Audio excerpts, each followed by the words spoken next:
Actually চিন্তা করতেছিলাম কি মেন একটা ভিডিও বানাবো, যেটা থাকবো অনেক বড়, কিছুটা 24 ঘন্টার।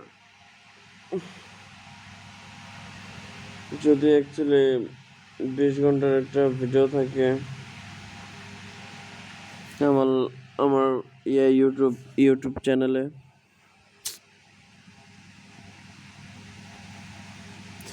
কিছু জিনিস শেয়ার করার ছিল। শুধু একলা যে আমার এরকম না, সবার জন্য। অ্যাকচুয়ালি আমি মাঝে মাঝে অনেক ভাবি যে আমার আত্মীয় স্বজনরা, এটা বাস্তব সত্যি কথা, এটা কারোর সাথে শেয়ার করার কথা না, নিজের মনের মাঝখানে রাখার কথা।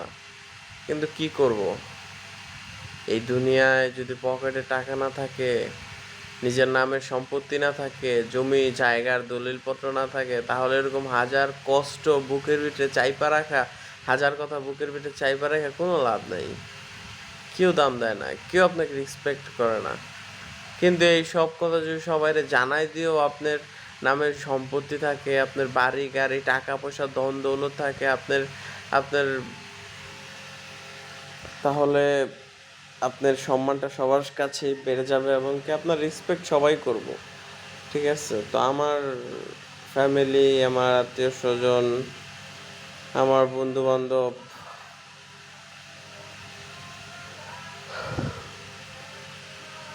সব নিয়েই আমার ছোট্ট একটা জীবন। সফরের মাঝামাঝি পর্যায়ে অ্যাকচুয়ালি আমি আমার লাইফ কাহিনীগুলো বলবো, এমনকি আজকে আমি আমার কল্পনা নিয়ে কিছু কথা বলবো, এমনকি আমার স্বপ্নগুলো সব রেকর্ড করে এই ইউটিউবের মাধ্যমে আমি রাইখা দিমু এইগুলা, যাতে ভবিষ্যতে কোনো সময় যদি জিমেল হারায় যায়, ইউটিউব অ্যাকাউন্ট হারায় যেতে পারে, জানি না আপনারা হারায় যেতে পারেন, আমিও হারায় যেতে পারি, যাতে আমার গল্পটা থাইকা যায় সারা জীবনের জন্য। আমার নামটা আমি আজকে নাই বললাম, নামটা আপনারা ধরে নিতে পারেন। আমি আমার জীবন কাহিনীটা সম্পূর্ণ বলতে চাইতাছি।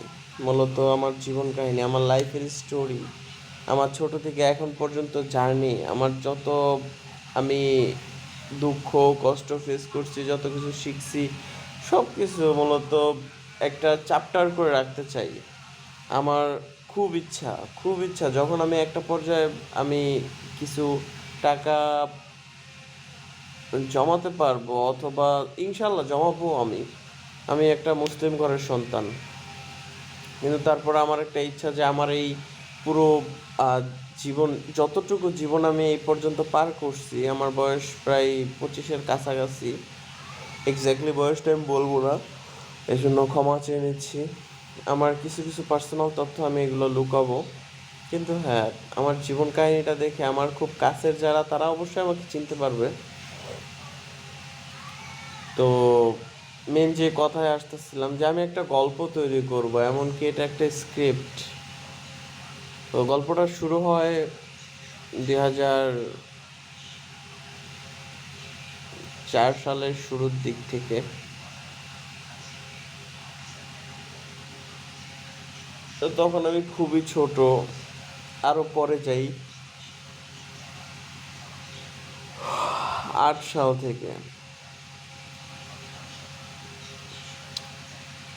হ্যাঁ, 2008 সালে স্কুলে ক্লাস 2-তে পড়ি আমি। ওই হিসাবে আমার বয়স, হ্যাঁ বয়স জানলে কি হবে, বয়স হিসাব করে নিন। ক্লাস 2-তে পড়ি, তখন আমার বয়স 8 বছর, 8 সালে। তো এখন আমার বয়স 25 বছর। আমার জন্ম একে, তো হচ্ছে গিয়ে 8 বছর না 7 বছর, তখন একের শেষ দিক দিয়ে 7 বছর, এখন 24 বছর 25 বছর পড়বে, যাই হোক। তো 7 বছর বয়সে আমার একটা বন্ধুত্ব হয় একটা ছেলের সাথে, কোনো মেয়ের সাথে না। তো আমাদের বন্ধুত্বটা অনেক গভীর ছিল। ছেলেটা আমার বেস্ট ফ্রেন্ড ছিল, লাইফ পার্টনার ছিল। প্লাস ওরে আমি আমার ভাই মানতাম, মানে ওই টাইমে এত কিছু বোঝার ক্ষমতা ছিল না কে খারাপ কে ভালো, জাস্ট ভালো লাগতো যারা তার সাথে ঘুরতাম ফিরতাম। কিন্তু ওই ছেলেটা অনেক নরম ছিল, সবসময় অন্যের হাতে মাইর খাইতো আর আমি গিয়ে গিয়ে বাঁচাইতাম। তো স্কুলের সবাই মোটামুটি আমার লগে কেউ লাগতো না, কারণ আমি একটু স্বাস্থ্য ভালো ছিল, দেখতে একটু রাগী ছিলাম এই। তো ওরে যখন অন্যান্য পোলাপেন ডিস্টার্ব করতো আমি তখন ওরে যা আমার কাছে আইনে আমরা বিভিন্ন কিছু খেলতাম, 3 গুটি খেলতাম, 16 গুটি খেলতাম। তো যখন পোলাপাইন দেখতো যে আমার লগে আছে তখন কেউ ওরা ডিস্টার্ব করতো না। তো ওই ছেলেটা আর আমি খুব সুন্দর জীবনযাপন কাটতেছিল। ক্লাস তখন আমরা 3-তে উঠলাম, 4-এ উঠলাম। কিন্তু 4 ওঠার পর একদিন আমরা আমাদের সাথে আরো কিছু বন্ধু যোগ হইলো, আরো 2টা ছেলে বন্ধু যোগ হইছে, 2টা মেয়ে বন্ধু যোগ হইছে। তো আমরা বন্ধু বান্ধব, তখন বন্ধু বান্ধবের মর্ম বুঝতাম না, ভাবতাম যে ওই মাইয়া আমি পোলা, মানে মাইয়া পোলার তখন তেমন কিছুই বুঝতাম না। ঠিক আছে, তো আমরা যখন স্কুল ছুটি, আমরা রাস্তা দিয়ে না গিয়ে বললাম যে আজকে সবাই আহ, মাঝখান দিয়ে চর, স্কুলের একদিক দিয়ে রাস্তা দিয়ে বাড়ি যাওয়ার পথ 3টা, একটা হচ্ছে গিয়ে বাড়িঘরের মাঝখান দিয়ে রাস্তা দিয়ে, আরেকটা হচ্ছে গিয়ে শুকনা চর দিয়ে হাইটা যাইতে হইতো। চরের ভিতরে কিছু লাগাইতো না মানুষ, লাগাইতো বাট ধানের দিনে ধান লাগাইতো, কলইয়ের দিনে কলই লাগাইতো। ঠিক আছে, তো তখন ছিল শুকনার সময় আর শীতকাল। তো চর শুকনা ছিল পুরাটা, অনেক জায়গায় সরিষা লাগাইছিল, সরিষা অল্প অল্প হইছে। আর আমরা যেখান দিয়ে গেছি ওইখান দিয়ে ঘাস ছিল, বেশিরভাগ ঘাসের চাষ করতো মানুষ, কারণ গরু পালতো তো আমাদের এই এলাকা দিয়া। এলাকার নামটা নাই বলি, কিন্তু গ্রাম ছিল অনেক সুন্দর, অনেকটা সুন্দর ছিল। একটা রূপবতী নারীর চাইতে অনেক বেশি সুন্দর ছিল আমাদের গ্রাম, আমাদের প্রকৃতি। এই প্রকৃতির চাইতে কেমন জানি অনেক সুন্দর ছিল, কারণ ওই ছোটবেলার দিনগুলো এখন আর চোখে পড়েই না। এখনকার দিনগুলো যতই সুন্দর হোক, ওই দিনটার কথা কল্পনা করলে চোখের কোণে পানি চলে আসে, কারণ ওই টাইমের দিনটা অন্যরকম সুন্দর ছিল। হয়তো বা এখনকার প্রকৃতি পাল্টে গেছে, অবশ্যই আমি বলবো প্রকৃতি পাল্টে গেছে। আর 10 বছর আগে আর 15 বছর আগে নিঃশ্বাসের মাঝখানে একটা অন্যরকম আনন্দ ছিল, এখন সেটা নেই আর। তো মেন টপিকে চলে আসি। তো আমরা চিন্তা করলাম যে আমরা কিছুক্ষণ, ও কলুই বড় হয়েছিল অল্প অল্প, ছড়া হয় কলুইয়ের ভিতরে, একটা ছড়া, কলুই ডাইলটা একটা যখন কাঁচা থাকে, যখন মাত্র শুরু হয় তখন ওটাকে ছড়া বলা হয়। তো আমরা চিন্তা করলাম কি নিজেরা একটা ছোট্ট একটা বনভোজন পিকনিকের মতো করবো স্কুল থেকে যাওয়ার টাইমে। তো 2জনকে পাঠাই দিলাম, তোরা ডাল নিয়ে আয় কুড়াইয়া। তো আর 2জনকে আমরা মোট 6জন ছিলাম, 4জন ছেলে আর 2টা মেয়ে। তো ওরা 2জন ছোট ছোট ছিল। তো মেয়ে 2টারে বললাম যে তোরা তাহলে এখানে বস, তোরা গর্ত কর, মাটি গর্ত কর, তোরা তো পানি আনতে পারবি না, পুকুরে রিক্স, ডাল আনতে গেলেও রিক্স, ওরা পারবো না কিছু, ছোট ছোট। তো ওদের বললাম যে তোরা 2টা মাটি খুইরা চুলা বানা। আমি আর ওই ছেলেটা গেলাম পানি আনতে, আর আর 2টারে পাঠালাম ডাল আনতে। তো পানি আনতে গেছি, আর ছড়া রান্না করব কিসে, জায়গায় প্রশ্ন আসতে পারে যে ছড়া রান্না করব কিসে। আমাদের টিফিন বক্স দিত আমরা তখন 5-এ উঠছি না, 5-এ না 4-এ ছিলাম। 4-এ তো লেজার টাইম দেয়, সাবজেক্ট 6টা থাকে। 1-2-এ কোনো লেজার নাই, একদম ছুটি। কিন্তু 3-4দের লেজার টাইম দেয়, টিফিনের টাইম আছে, 3 সাবজেক্ট হয়, তারপর লেজার টাইম, তারপর আবার 3 সাবজেক্ট। তো আমাদের যে টিফিন টাইমটা দিত, তো আমরা টিফিন নিতাম। তো ওই যেই আমার বন্ধু ছিল, ওর টিফিনটা সবসময় থাকতো টিনের, আর অনেক বড় টিফিন দিত ওরে, কারণ ও একটু বেশি খাইতো। ঠিক আছে, আর বেশি না খাইলেও ওর টিফিনটা বড় থাকতো, কারণ হচ্ছে কি ও বেশি নিয়ে আসতো, কারণ ওর আম্মা আবার এই দিকটা ভালো ছিল, একটু বেশিই দিত খাবার। তো হচ্ছে গিয়ে আমরা নিয়ে আসলাম ওই টিফিন বক্সটা, তো খাওয়া শেষ ওর, তো টিফিন বক্সটা খালি না, ওই টিনের ওইটা ভরে যায়, ছড়া দিছি, বইরা ছড়া দেওয়ার পরে ওইটা আমরা বসায় দিছি চুলার ভিতরে। আর হচ্ছে কি চুলাটা বানাইছিল খুব সুন্দর করে, আগুনটা ধরে একটু প্রবলেম হয়েছে কারণ আমাদের কাছে ম্যাচ ছিল না। তো কাঠি ম্যাচ একটা দোকান থেকে কিনা নিছিলাম, স্কুল থেকে, স্কুলের সাথে আসছিল। যখন পানি আনতে গেছি তখন এই কাঠি মাছটা নিছি। তো চরের মাথায় বসে আমরা খাইতাছি, আমাদের স্কুল অল্প একটু দূরত্বে, 1-1.5 মিনিট দূরত্বে দেখা যায় আমাদের এখান থেকে, আর বাড়ি যাইতে আরও প্রায় 20 মিনিট দূরত্ব। তো এমন টাইমে আমরা বিকাল টাইম, এখন হচ্ছে গিয়ে সূর্য ডুববে ডুববে ভাব, না না সূর্য ডুববে না, সূর্য একটু পরে ডুববে, এখন বাজে হচ্ছে গিয়ে 4টা। আমাদের ছুটি হয় 4টা বাজে, 3:30 বাজে ছুটি হয়, কিন্তু আধা ঘন্টা আমাদের বিভিন্ন কাজে কর্মে চলে গেছে, এখন 4টা বাজে। তো 2008 সাল, বিকাল 4টা বাজের সময় আমরা ছড়া সিদ্ধ হয়ে গেছে। তো সিদ্ধ হওয়ার মাঝখানে আমরা কখো খেললাম, কখো একটা খেলা আছে, এটাও আমি ভাইঙ্গা বলি। যদিও যখন গল্পটা ম্যানুফ্যাকচারিং করব আমি, তখন আমার মনে নাও থাকতে পারে, অথবা আমার গল্পটা আমি এই জন্য বলতেছি কারণ হচ্ছে কি আমার গল্পটা আমার নিজের সামর্থ্য নাই যে এই গল্পটা আমি একটা মুভির মাধ্যমে অথবা একটা নাটকের মাধ্যমে আমি ফুটায় তুলবো। আমার টাকা নাই, আমি এত এরকম কোনো সামর্থ্য নাই, আমার হবে কিনা জানিও না, আল্লাহ জানে। তো যদি কারো ভালো লাগে, পছন্দ হয়, তাহলে সে হয়তো বা এটা ফুটায় তুলতেও পারে। আমার ইউটিউব চ্যানেল যদি ভবিষ্যতে ভাইরাল হয়, এখন তো ইউটিউব চ্যানেল গোল্লায় আছে বর্তমানে। তো যাই হোক, কখ খেলাটা এমন একটা খেলা, কখটা হচ্ছে গিয়ে ক 4টা থাকবে, মানুষ তো আমরা 6 জন, তো ক থাকবে 6টা, খ থাকবে 6টা, গ থাকবে 6টা, হ্যাঁ ঘ থাকবে, মানে সব কটা 6টা 6টা থাকবে। 6টা 6টা থাকার পর এটা হচ্ছে গিয়ে এলোমেলো করে দেওয়া হয়, হ্যাঁ এলোমেলো করে দেওয়া হয়। 6টা 6টা করে থাকবে, এমনকি 6টা ক, খ, গ, ঘ, উ, চ, 6টা হয়েছে না, এবার হয়েছে ছ। এই ছ তো 7 নাম্বার, এটা কারো কাছে থাকবে না। এই ছ হচ্ছে কি আপনার একটা, মানে মানুষ যে কজন থাকবে তার থেকে একটা অক্ষর বেশি থাকবে, প্রতিটা অক্ষরই 6বার করে থাকবে, কারণ মানুষ 6 জন, হ্যাঁ 6বার করে থাকবে প্রতিটা অক্ষর। এটাই হচ্ছে খেলা।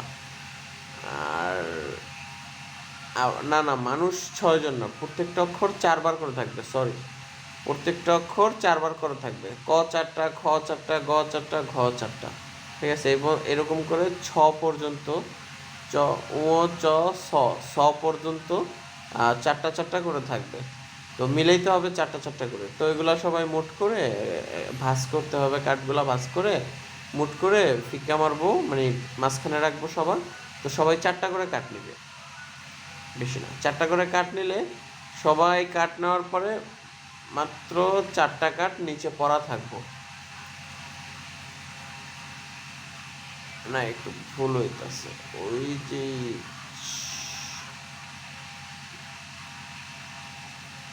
5 6 30,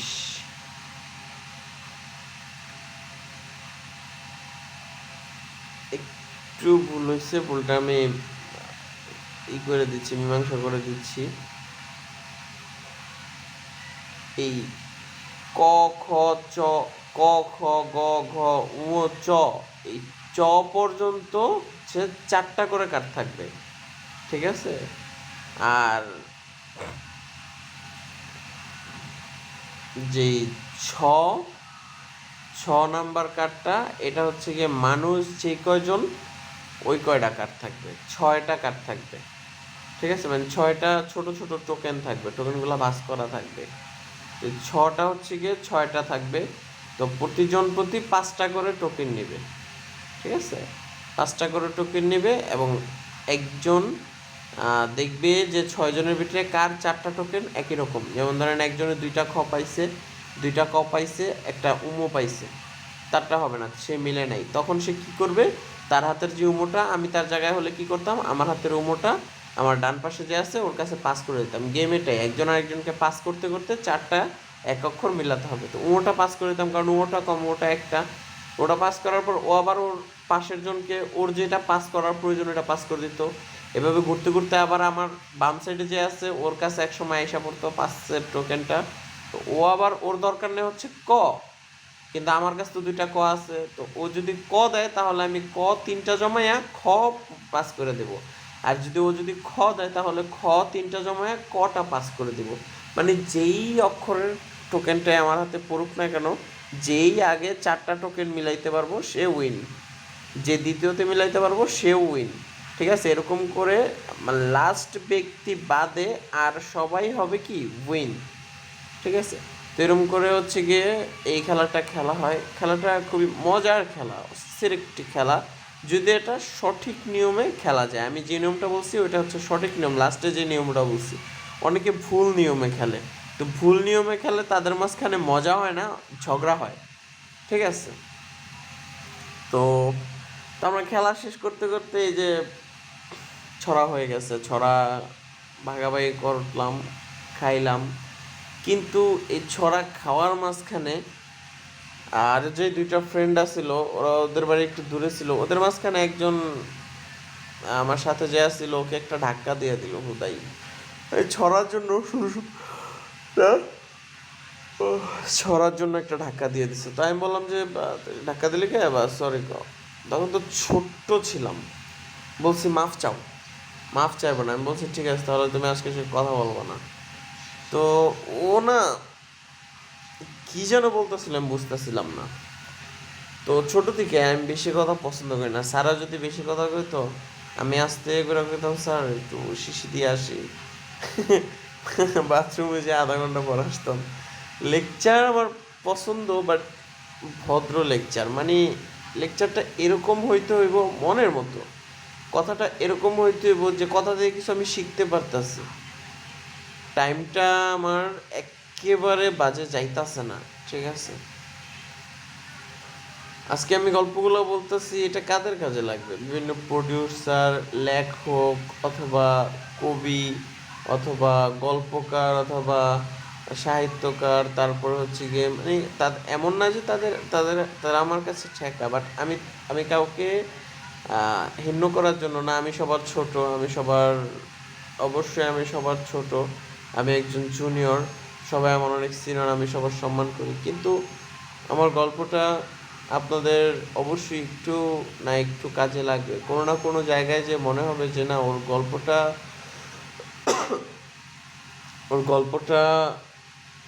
তো কোনো একটা মোড় আছে, অবশ্য কিছু না কিছু একটা আছে ওর গল্পটার ভিতরে, যেটা মানুষের হৃদয়ে গেঁথে যাবে যদি এই গল্পটা পুরো দেশের সামনে আনা হয়। তো গল্পটা এমন একটি ছেলের জীবন কাহিনী নিয়ে, যেই ছেলেটার পুরো জীবনটা নিয়েই একটি ট্র্যাজেডি ছিল, একটি অ্যাডভেঞ্চার ছিল। এই ছেলেটার পুরোটা জীবনটাই মানে ওই ছেলের 20 বছর কাটছে একটা অ্যাডভেঞ্চারের মাধ্যম দিয়ে, আর মাত্র 5 বছর বয়স সে বাড়িতে ছিল। তো স্কুল যাবার পথে আমার ওইটাও অ্যাডভেঞ্চার, কিন্তু ওটা ছোটোখাটো অ্যাডভেঞ্চার বাদ দিলাম। তো আমি আয়শা যখন পড়ছি, অর্ধেক রাস্তা আয়শা পড়ছি ওর সাথে না কথা বললা, কিন্তু অর্ধেক রাস্তা আসার পর ওর কথা আর আমার সহ্য হইতাছিল না, প্যান প্যান করতেছিল, মানে কি যেন একটা বলতেছিল, হয়তো বা মনে মনে গালি দিতেছিল। তো আমি ওকে ধাক্কা মেরে বললাম তুই আগে চলে যা, সামনের থেকে দূরে চলে যা। তো ও একটা গালি দিল আমাকে, না মূলত আমার ওই বন্ধুরা একটা গালি দিল। পরে আমি ছোট থেকে গালি সহ্য করতে পারি না, তো একটা গালি দিল, পরে আমি ওর একটা থাপ্পড় দিলাম, ও আমার একটা থাপ্পড় দিল, ও ঘুষাঘুষি কতক্ষণ হইলো। পরে ও আমার মাকে তুইলা, মানে আমার আম্মারে তুইলা আরেকটা গালি দিল। তো আমার আমার পরনে তখন একটা মানে প্যান্ট ছিল আনড্রেস, স্কুল ড্রেস না, স্কুল ড্রেসের শার্ট ছিল, কিন্তু প্যান্টটা ছিল আনড্রেস। ওই প্যান্টের ভিতরে একটা ছোট্ট বেল আছিল। তো বেলটা আর কি একটু ডিজাইনার ছিল, চেন টাইপের ছিল, মানে আগের ছোটবেলায় মানে ইসে পাগলু ছবিটা বের হইছে না, ওই ছবির ভিতরে কিন্তু একটা চেনওয়ালা বেল সিস্টেমের একটা প্যান্ট বের হইতো। তো ওই প্যান্টটা আমাকে কিনা দিছিল, পাগলু ছবির যে দেবের যে প্যান্টটা। তো ওই বেলটা থেকে তখন আমি চেনটা খুললাম। এই লাইট বন্ধ করো, ফ্ল্যাশ বন্ধ করো, ফ্ল্যাশটা বন্ধ করো, ভিডিও তৈরি করতেছে। তো ওই প্যান্টটা থেকে তখন আমি বেল্ট বেল্ট আর কি চেনটা খুলে নিলাম। চেন সিস্টেমের যে বেল্টটা আছে ওইটা চেনই জাস্ট স্টিলের ছিল, কিন্তু হালকা ছিল, কিন্তু চেনই ছিল। এটা খুব খুব জোরে লাগছিল। তো ওরে আমি ওর পিঠ বরাবর ওরে আমি মারছি, ঠিক আছে? একটা মারি নাই, প্রায় 3টা মারছি। তো প্রথমটা মারার পরও শুয়া পড়ছে, ও শুয়া মানে চিৎকার দিয়ে টাক ধরে না, আ কইরা মানে একটা মানে হেকসি ছোট বাচ্চারা কিন্তু চিৎকার দেওয়ার আগে মানে কইরা দম ছাড়ে না, আর আটকা জায়গা। তো আটকাই গেছিল গা। আমি ভাবছি হয়তো বা কানতাছে না, ও ঢং করতেছে।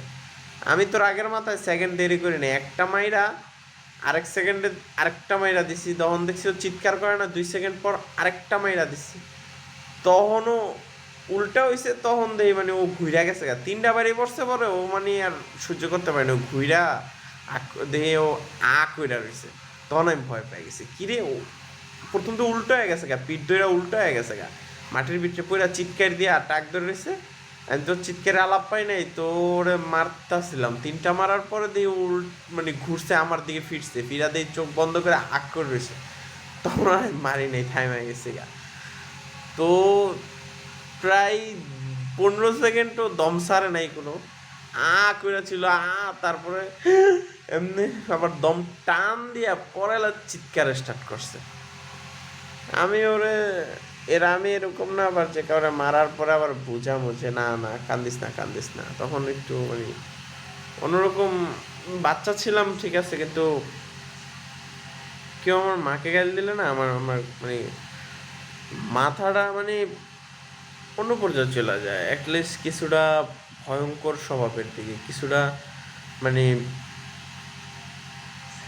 কিছুটা মানে পাগলাটে হয়ে যায়। মানে সাইকোরা যেরকম না, কিছু কিছু মানুষ আছে যাদের ডিসঅর্ডার একটা প্রবলেম আছে, যে তারা কোনো শব্দ শুনলে অথবা কিছু শুনলে খুব একটা মানে সমস্যা, পেন ফিল হয় ব্রেনের ভিতর। আমার এটা কম হয়, বাট হয়, অনেক হয়, ঠিক আছে? অনেক সময় তো আমি একবার কারোর মুখ থেকে শুনলে তার উপরেই ক্ষিপ্ত হয়ে যায়, মন চায় তারে অনেক মানে মারধর করি। তো পরে আমি এই পর্যায়ে যখন চলে গেছিলাম গা, যে ও মানে 15 সেকেন্ড টাক ধরা ছিল, দম আটকাই ছিল, তো আমি আমি তখন অনেক ভয় পেয়ে গেছি, অনেক অনেক ভয় পাইছি। ভয় পাওয়ার পরে আমি চেনটা তাড়াতাড়ি করে আমার কোমরে লাগায় বা হাঁটা স্টার্ট করছি। সাথে আর একটা ওই যে আমার বন্ধু আর ওরা 4জন ওদের ওইখানেই দাঁড়ায় আসছিল। তা আমি তাড়াতাড়ি করে বাড়িতে হাইটে এসে বলছি, আইসা তাড়াতাড়ি করে শার্ট খুললাম, প্যান্ট খুললাম, চেঞ্জ কইরা তারপরে হাফ প্যান্ট পিনলাম, পইরা গেঞ্জি পরলাম। তারপরে বাজারে যাওয়ার জন্য মার কাছ থেকে টাকা চাইতে দিই, আর দেখি যে বাড়ির ভিতরে চিল্লাচিল্লি শুরু হয়ে গেছে। মানে ওর বাবা মা, দাদা দাদি তারা বিচার নিয়ে আইসা পড়ছে, আমার বাড়িতে বিচার নিয়ে আইসা পড়ছে।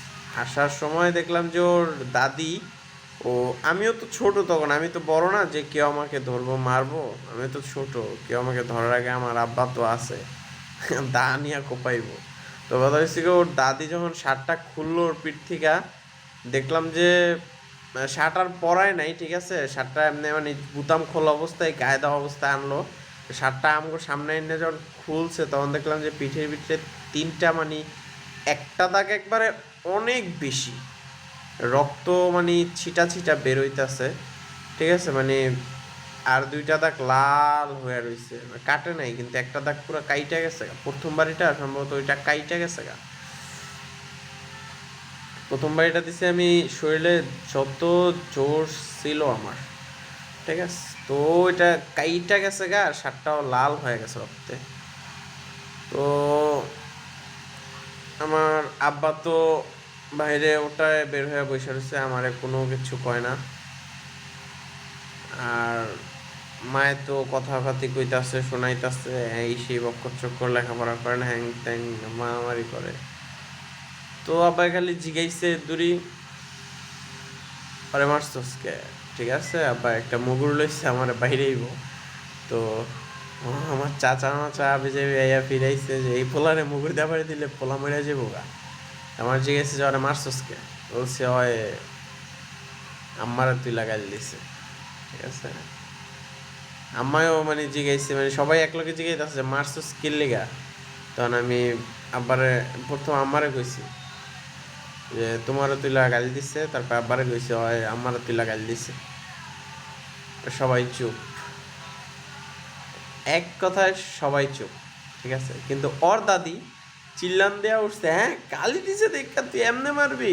আমি কি আপনি গালি দেন, আপনারও মারবো। মানে ডাইরেক্ট সবার সামনে, ঠিক আছে।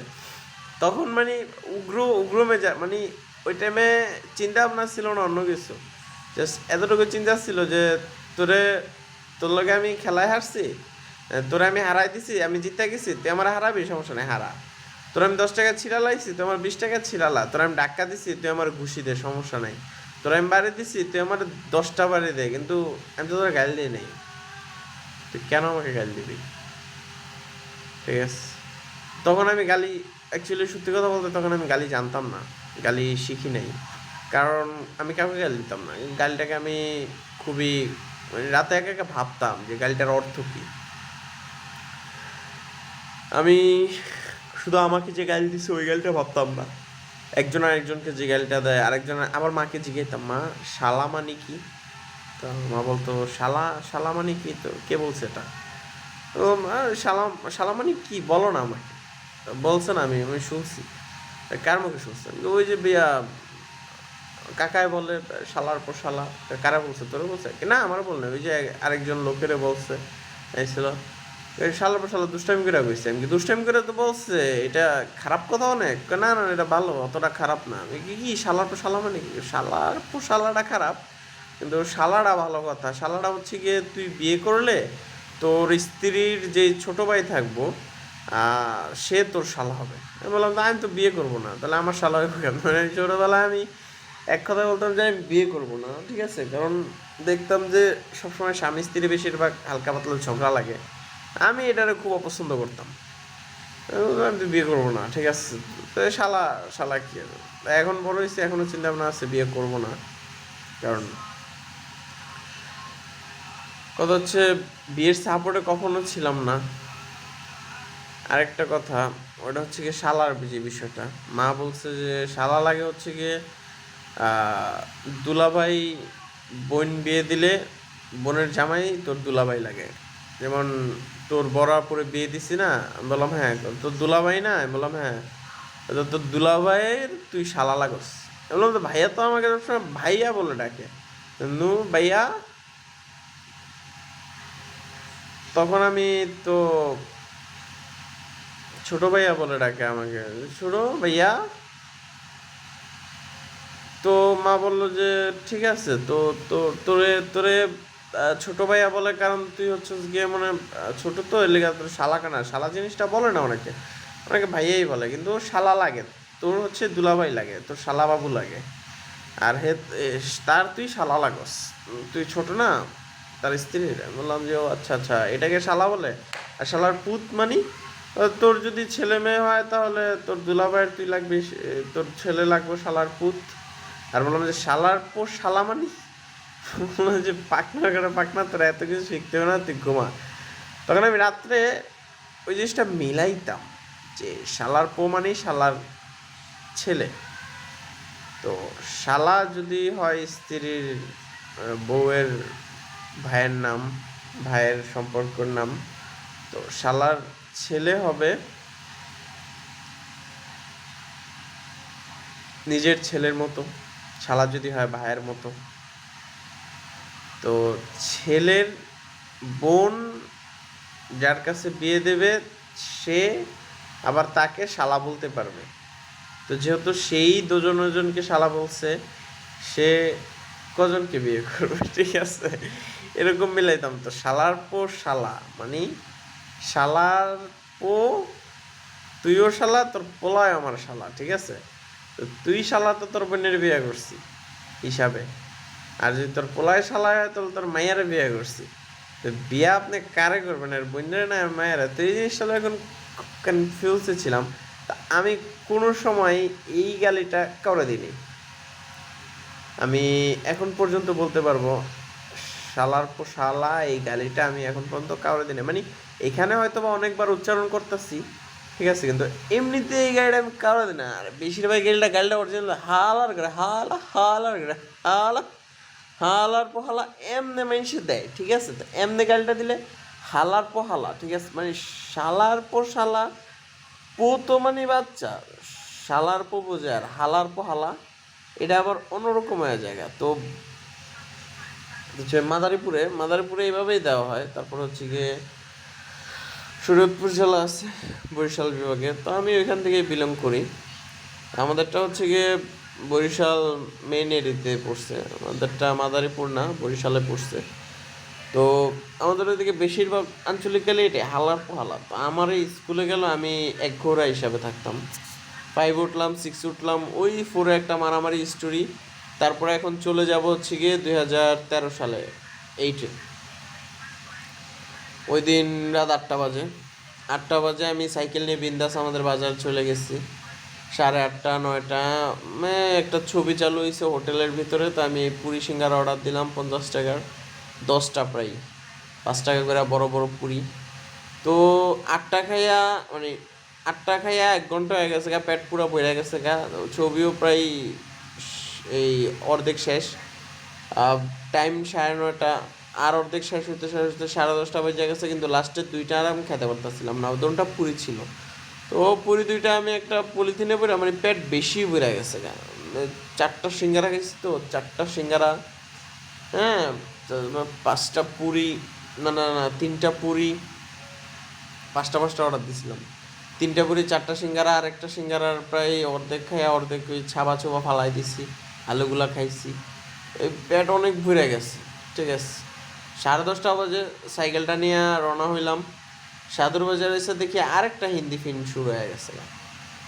হিন্দি ফিল্মের আবার অনেক বড় ভক্ত ছিলাম। তো হিন্দি ফিল্ম শুরু হয়েছে, তো সেটা না দেখে তো যাওয়া যায় না। কী করি বসে পড়ছি ছবি দেখতে, এক গ্লাস পানি খেয়ে। বাস ছবি অর্ধেক শেষ আসছিল, অর্ধেকে বসছি আমি।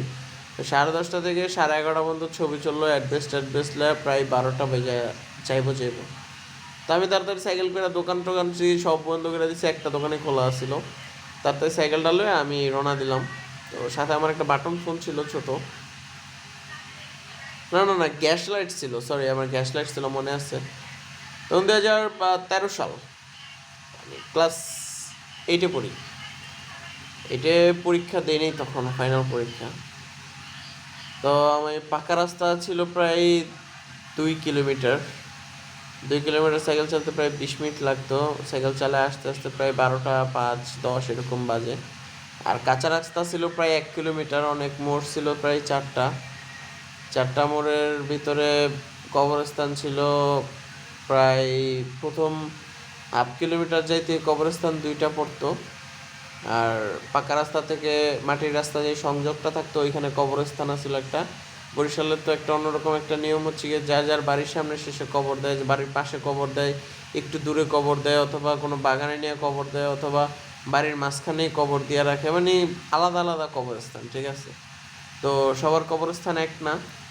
আর এখানে শহরের সিস্টেমগুলো হচ্ছে গিয়ে, যে মারা যাক কবরস্থানে নিয়ে কবর দেওয়া হয়, একসাথে 100-150 লাশ, 50টা 60টা 80টা কবর। ওরও এখানে এরকম নয়, এখানে একসাথে 2টা 3টা কবর, 4টা 5টা কবর, মানে পরিবারের কবরগুলা তাদের নিজেদের জমিতে দেয়, মানে এটা একটা ভালোবাসা। ঠিক আছে, কবরস্থানে জায়গা থাকলে, এমনিতেও কবরস্থানে জায়গা আছে, কবরস্থানে কবর দেওয়ার নিয়ম আছে, কিন্তু সবাই এরকম কবর দেয় না, কবরস্থান তৈরি করে না। অথবা কবরস্থান তৈরি করা থাকলে ওইখানে নিয়ে কবর দিতে দেয় না আর কি, নিজের বাড়ির সামনে মানে নিজের জমিতে দেয়। একটা এক্সট্রা টাকা খরচ করে না। চিন্তা করে জমি পড়ে রয়েছে, ওই জমিটা কাজে লাগায় ফেলি। তো এখানে কবর ছিল, কবর থাকার কারণে আমি যখন মাটির রাস্তায় নামলাম তখন প্রায় 12টা 15-20 এর আশেপাশে বাজে। টাইম কেমনে দেখছি, কারণ আমি মুভিটা শেষ করছি তখন 12টা বাজে। আর হিসাবে আমি রিল্যাক্সে গাড়ি মানে সাইকেল চালালে 20 মিনিট লাগে আমার, 2 কিলোমিটার পাড়ি দিতে 20 মিনিট লাগে। তো আমি আনুমানিক ধরে নিয়েছি যে 12টা 5-এ যেহেতু আমি মুভি শেষ করছি, আমি তাড়াতাড়ি চলে আসছি, আমি 15 মিনিট ধরি। কিন্তু অরিজিনালি তখন মোটামুটি 12:30 বেশি বাজে না, 12:30 কম বাজে, তো 12টা বেশি ধরি, কারণ আমার তখন মোবাইল ছিল না যেহেতু আমার সাথে। অরিজিনাল টাইমটা এই টাইমটাই। তো মাটির রাস্তায় নামতেই আমার সাইকেলের চেন পড়ে যায়। চেন পড়ার সাথে সাথে আমি একটু সামনে গেলাম, মানে সাইকেলটা তো কিছুক্ষণ চইলা থাইমা যায়। থামার পরে আমি সাইকেল থেকে নাইমা চেনটা লাগাইলাম। লাগানোর পরে কোন সময় সাইকেলের চেন পড়ে নাই, হঠাৎ করে পড়ছে। আমি চিন্তা করলাম ঝাঁকি মাকি খাইছে, পড়ে গেছে। আসলে এটাই মাটির রাস্তায় নামছি না, একটু ঝাঁকি খাইছে হালকা, একটু নিচা মাটির রাস্তাটা, আর একটু উঁচা নিচা ভাঙাচোরা হালকা পাতলা। তো পাকা রাস্তা থেকে মাটির রাস্তায় নামতে গিয়ে যে হালকা একটু ঝাঁকি খাইছে আইল্যান্ডের মতো, ওইটাখানে চেনটা পড়ে গেছে। তো বেশ সাইকেল চালাইতেছি, বিন্দাস সাইকেল চালাইতেছি। গ্যাস লাইটের ভিতরে একটা ছোট্ট একটা লাইট আসছিল, ওই লাইটটা মুখের ভিতরে নিয়ে রাস্তার ভিতরে মাইরা সাইকেল চালাইতেছি। তো চালাইতে যখন আমি প্রায় প্রথম একটা কবরস্থান পার করে ফেলছি, হ্যাঁ আমার মনে আছে, একটা কবর পার করে ফেলছি, কবরস্থান আর কি, একটা কবরই ছিল এখানে। ওইটা পার করার পর সামনে আরেকটা কবর ছিল, অনেক সামনে, প্রায় 2 মিনিট সাইকেল, মানে প্রায় আপনার 200 ফিট সামনে আমার আরেকটা কবর ছিল, কিন্তু দেখা যাইতেছিল এখান থেকে সাইকেল চালাইতেছে যে সামনে কবরটা আছে। প্রথম কবরটাকে সালাম দিয়ে, মানে মাঝামাঝি দুইটা কবরের মাঝামাঝি যখন আসছে, তখন বামে একটা এরকম বাড়ি ছিল, যেই বাড়িতে মানুষ বছরে একবার আসে, মানে ঈদের টাইমে শুধু তারা আইসা দিনে, ঈদের দিন সকালে আইসা ঈদের নামাজ টামাজ করে বনভোজন করে বিকালবেলা সন্ধ্যাবেলা আবার তারা সন্ধ্যা লঞ্চে চলে যায়। আর তারা হচ্ছে স্মৃতি পালন করে এখানে আইসা। তো আর এটা হচ্ছে এমন একটা বাড়ি যেখানে অনেক দুর্ঘটনা ঘটছিল। মূলত ওইখানে ওই স্টোরিটা আমি পরেই বলি। একটা মেয়ে, তাদের 3টা মেয়ে ছিল, একটা মেয়ে প্রথম ফাঁসি দেয়, তারপরে বাচ্চা মেয়েটা পানিতে ডুবা মারা যায়, তারপরের বাচ্চা মেয়েটা একেবারে শিশু পেটে থাকতে মারা যায়। অ্যাকচুয়ালি যখন মারা যাওয়ার পরে বললাম যে 3টা মেয়েই ছিল, মানে 3টা মেয়ে ছিল না, 2টা মেয়ে ছিল, 2টা মেয়ে মারা যায়, আর 3 নাম্বার মেয়েটা পেটে থাকতে মারা যায়, মানে 3টা মেয়েই তাদের মারা যায়। তো তারপরে তারা কি করব, তারা এই বাড়ি ছাইরা ঢাকা চলে আসে। ঠিক আছে, মানে ওই জায়গায় আমি বলবো না যে আত্মা আছে, মানে ওই ওই জায়গা ওই বাড়িটায় কেউ থাকে না আর কি, সারা বছর খালি থাকতো। তো আমি যখন, আমার এখনই স্পষ্ট মনে আছে, যখন ওই বাড়িটার সীমানা শুরু করলাম, ওই বাড়িটার সীমানা ছিল মোট প্রায় 100 ফিটের, প্রায় 50 ফিটের মতো, 100 ফিট না 50 ফিটের মতো। জাস্ট 30 সেকেন্ড লাগে, না 30 সেকেন্ড না, 15 সেকেন্ড লাগে ওই বাড়িটা সাইকেল দিয়ে পার হইতে আমার। 10 থেকে 15 সেকেন্ড যদি, মানে এই সাইকেলটা আস্তে আস্তে চালায়, আর যদি গতিতে থাকে তাহলে 7-8 সেকেন্ড লাগে। বাড়িটার সীমানাটা শুরু করছি 1 সেকেন্ড, 2 সেকেন্ড, তো সামনে একটা একেবারে সাদা ধবধবে একটা সাদা বিড়াল। তো আমার মুখে তো গ্যাস লাইট, হালকা লাইট জ্বলতেছিল। তো থতমত খেয়ে গেলাম। সেকেন্ডের মধ্যে সাইকেলের ব্রেকটা চেপে ধরলাম।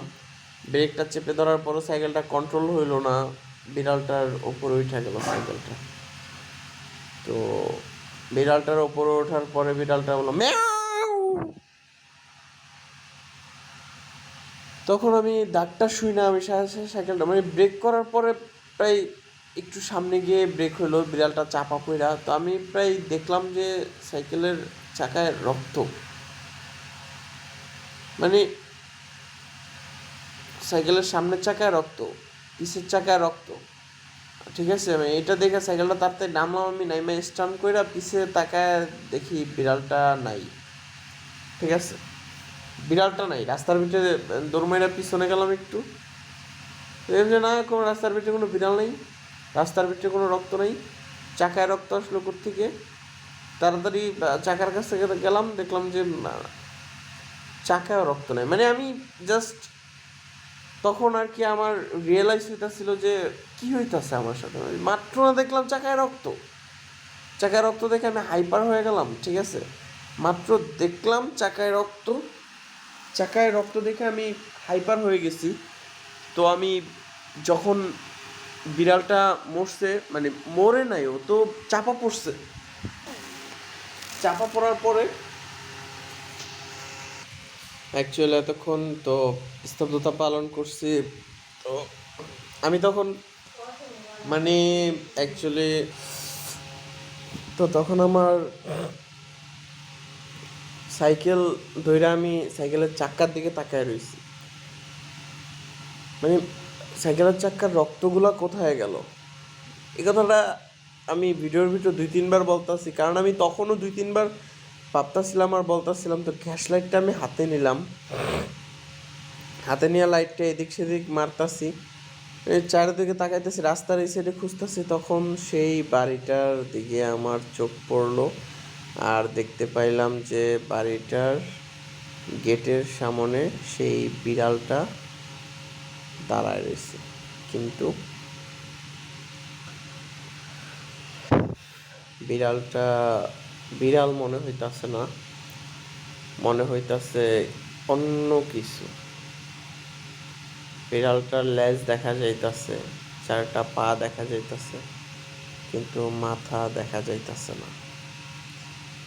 এইটা দেখা আমার গা তখন ছমছমে হয়ে গেছে, শরীর পুরা ঠান্ডা হয়ে গেছে, গ্যাসম্যাসটা হাত থেকে পড়ে গেছে।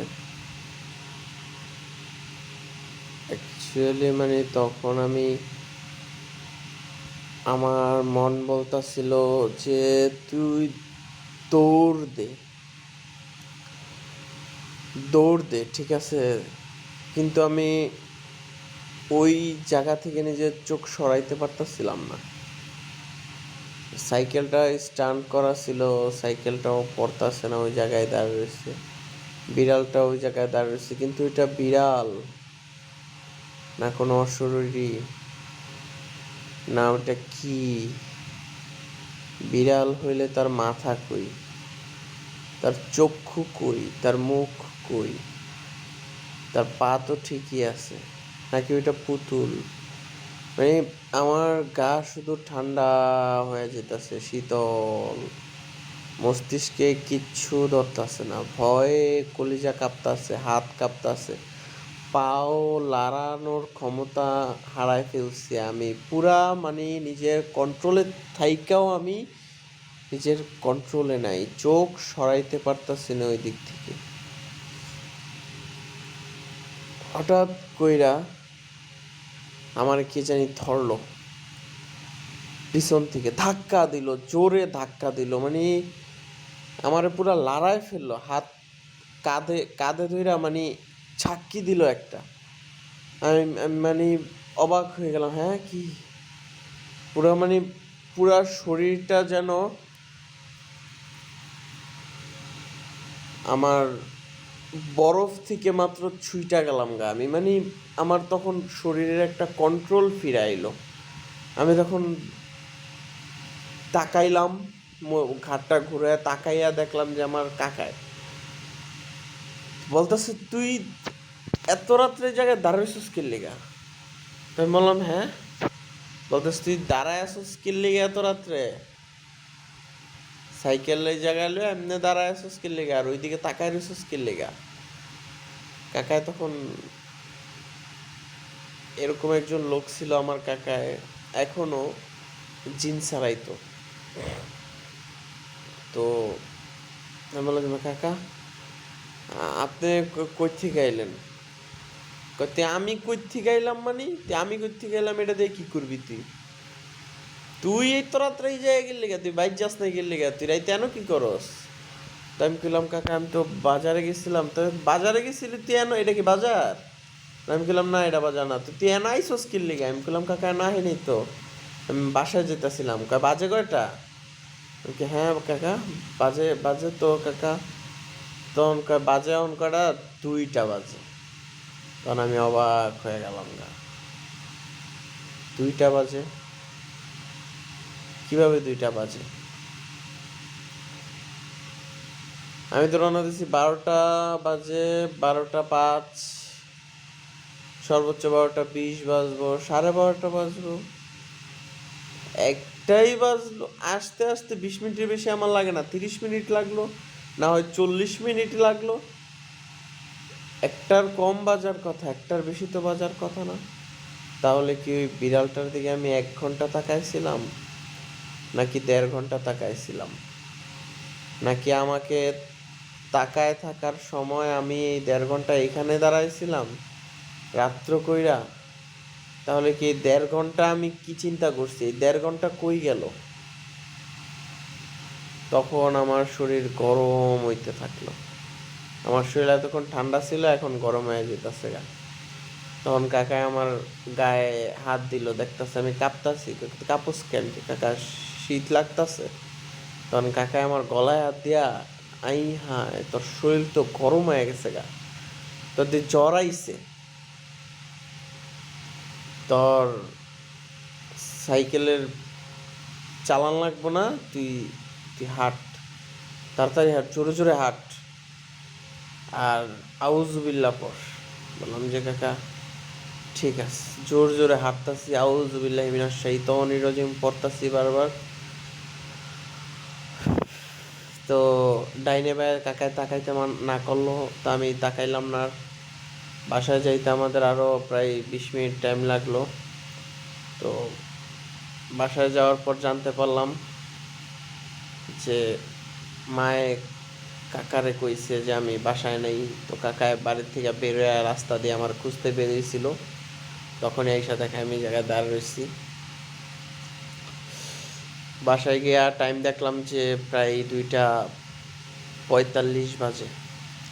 মানে আমাদের বাসা পর্যন্ত হাইটে আসতে প্রায় 30 মিনিটের মতো টাইম লাগছে। আর কাকারে নাকি মায়ে ডাক দিছে 2টা বাজে, তো কাকার আসতে প্রায় 15-20 মিনিটের মতো টাইম লাগছে। কাকায় তো দৌড়েই আসছে, মানে কাকায় হাঁটছে অনেক জোরে জোরে। যাওয়ার টাইমে তো আমার জ্বর, আমি আস্তে আস্তে আসছি, আমি আগে আগে আসছি। মিলজিল কইরা 2:45-এ আমি বাসায় গিয়ে কম্বল মুড়া দিয়ে শুইলাম। শোয়ার পরে আমার শুধু কল্পনায় ওই বিড়ালটা আসে। কিন্তু একটা অবাক করা বিষয় হচ্ছে গিয়ে, বিড়ালটার যখন মাথা ছিল না, মানে ওই দৃশ্যটা আমার এমন একটা দৃশ্য, বিড়ালটার মাথা কিন্তু কাটা ছিল না। মানে মাথাটা যদি কাটা হয় একটা চাকু দিয়ে, তাহলে সমানভাবে কাটা হবে অথবা একটু এদিক সেদিক হবে। কিন্তু বিড়ালটার মাথায়, মানে ওই দৃশ্যটা এরকম একটা বীভৎস দৃশ্য ছিল, কিছুটা মানে ওর মাথা, মাথাটাই নাই, মাথার জায়গায় গলা নাই। গলা মানে অর্ধেক আছে গলা, বিড়ালের গলা তো এমনিতেই ছোট, মানে গলার মাঝ বরাবর মনে হয় কেউ টান দিয়া ছিঁড়া ফেলছিল, এরকম একটা কিছু মানে দেখা যাইতাছে। সম্ভবত বিড়ালদের আশ্রয়া মারলে বিড়ালের মাথা কখনোই মানে ছিঁড়ে না, মানে কিছুটা বিড়ালের মাথার যেই চামড়াগুলা, ওইগুলা ঝুলতা ছিল ওর মাথার থেকে, মানে ওর ওর ওর গলার থেকে আর কি। তো এখন ওই দৃশ্যটা, ওই পর থেকে আমার ওই ওই কাহিনীটার পর থেকে আমার মানে এত জ্বর আসে। আমার কোন সময় 104 ডিগ্রি জ্বর আসে নাই। 104 ডিগ্রি হচ্ছে গিয়ে একেবারে সর্বোচ্চ, মানে এই জ্বরটা হচ্ছে খুবই ভয়ঙ্কর। 105 ডিগ্রি আছে, 6 ডিগ্রি আছে, কিন্তু 104 ডিগ্রি হচ্ছে গিয়ে মানে 100 ডিগ্রি জ্বর, তো এটাকে জ্বর বলা হয় না। 101 ডিগ্রি হইলে সাধারণত তাপমাত্রা 96-98 ডিগ্রি, 99 ডিগ্রি হইলে হ্যাঁ একটু হালকা গরম, 100 ডিগ্রি হ্যাঁ তাপমাত্রা একটু জ্বর জ্বর ভাব, 101 ডিগ্রি মানে জ্বর আছে, 2 ডিগ্রি মানে ফুল জ্বর, 3 ডিগ্রি মানে হাই জ্বর, মানে ফুলের উপরে, 4 ডিগ্রি মানে কি জ্বরের বাপ, মানে জ্বরের দাদা মানে। আর আমারটা ছিল 104 ডিগ্রি সকালে, দুপুরে ছিল 105 ডিগ্রি, যখন হয়েছে আমি চাইতে পারি না, মায়েরে বলি চোখ জ্বলে। বিকালে আবার নাপা টাপা খাওয়ানোর পরে আবার সন্ধ্যা 104 ডিগ্রি, তাও চাইতে পারি না ঠিক মতো, বিছনা গরম হয়ে যায়, একটু পর পর আমার শরীর মুছায়, মাথা মুছায়। তো শুয়ে রইছি, চোখ দা পানি পড়তাছে। তো মাইকা কান্দস কে? মা কান্তাছি না তো আমি। চোখ দা পানি পড়তাছে, আমি কি জানি না। এই যে ভিডিও বানাইতাছি, এখনো আমার চোখ দা পানি পড়তাছে। রিয়েল আমি যদি ফেসটা দেখাইতে পারতাম তাহলে আপনারা বুঝতে পারতেন। মেবনি চোখ দিয়া পানি অনবরত পড়তাছে, ডান চোখটা দিয়া, বাম চোখে না, ডান চোখে পানি কোণার থেকে অনবরত পড়তাছে। তো কাকায় আসলো সন্ধ্যাবেলা, আইসা বললো ওনার গুরুর লগে উনি কথা কইছে। মানে কাকার বিষয়টা কি, যখন 12টা বাজে গেছে তখন আমার ঘরে হইচই শুরু হয়ে গেছে, আমি আসি না কেন। তো নাজিরপুর কল দেওয়া হয়েছে, বিভিন্ন জায়গায় কল দেওয়া হয়েছে, আব্বা বাজারে কল দিছে, সবাইরে হোটেলওয়ালারও কল দিছে, নূরে মানে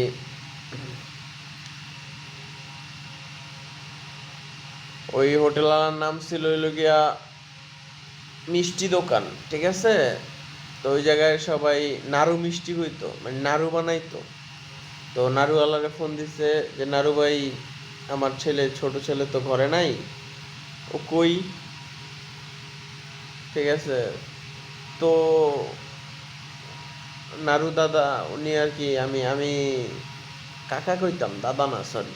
ওনার বাপের নামও নাড়ু আছিল, সবাই নাড়ু ডাকতো, মানে ওর নাড়ু বানাইতো। তো তো ওনার বাপের আমি দাদা কইতাম। তো উনি বলল আব্বারে, ওনার ছেলে আব্বারে বলল কাকায়, নাড়ু কাকু বললো যে আপনার ছেলে। সত্যি বলতে কি দোস্ত, আমার বন্ধুরা, আমার মানে আমার ব্রেনটা কিরকম জানি হয়ে গেছে, চোখ দিয়ে অনেকগুলো পানি বেরোইছে মাত্র, শরীরটা ছাইড়া দিচ্ছে, মানে কিরকম যেন ঠান্ডা লাগতেছে। কিন্তু হ্যাঁ, আমার ভয় লাগতেছে না এখন, কারণ এই কাহিনীটা হয়েছে অনেক বছর, আর তারপরে অনেক দিন আমি রাতে বেরোইছি, অনেক কিছু করছি।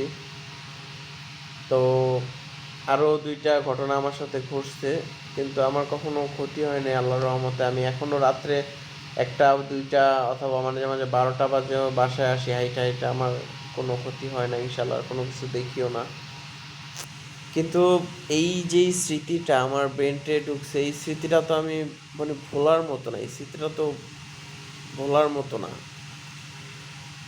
তো সন্ধ্যাবেলা কাকা আসলো, যে কাহিনীটা বলতেছিলাম যে কাকাই আমার খুঁজতে গেল।